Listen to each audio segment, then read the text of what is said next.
ఇదిగోండి నెయ్యి దోశ. మనం ఇంట్లో హోమ్మేడ్ ఇంట్లో నేను తయారు చేసినట్టుగానే ఉంది. నెయ్యి ఎక్కువ పాలల్లో వేసేసి మన నెయ్యి దోశ కావాలి అనుకుంటే నెయ్యి ఎక్కువ పోసుకొని క్వాలిటీ నెయ్యి చక్కగా తింటామే అలాగే ఉందండి సహస్తాలతో. పైపెచ్చు ఓన్లీ పల్లీ చట్నీ అనమాట. పుట్నాలు అవేం కలపల, మంచి ఫ్లేవర్ వస్తుంది. క్వాలిటీ మాత్రం రాజీ పడే పనే లేదండి. గత 5 సంవత్సరాలు బట్టి ఉన్నారు కాబట్టి అంత కమ్మదనాలు.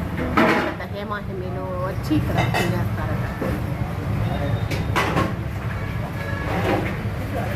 మంచి నెయ్యి ఫ్లేవర్ తోటి అరోమా వస్తాం మెత్తగా అలా వెళ్ళిపోతుంది అనమాట, జారిపోతుంది.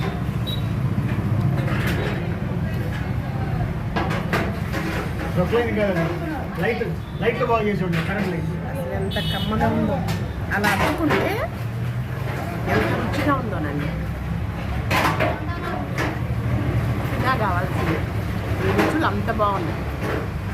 మీరు కూడా ఒక్కసారి వచ్చి విజిట్ చేసి ఈ రుచిని కమ్మదనాన్ని ఎంజాయ్ చేయండి. మీరే అనుకుంటారు 1-10 లాగి చేసేస్తారు. దోశలైనా ఇడ్లీలైనా అంత బాగుంది. చీప్ అండ్ బెస్ట్ రేట్స్ కూడా, అలాగే క్వాలిటీ మెయింటైన్ పరిశుభ్రంగా తయారు చేస్తున్నారు.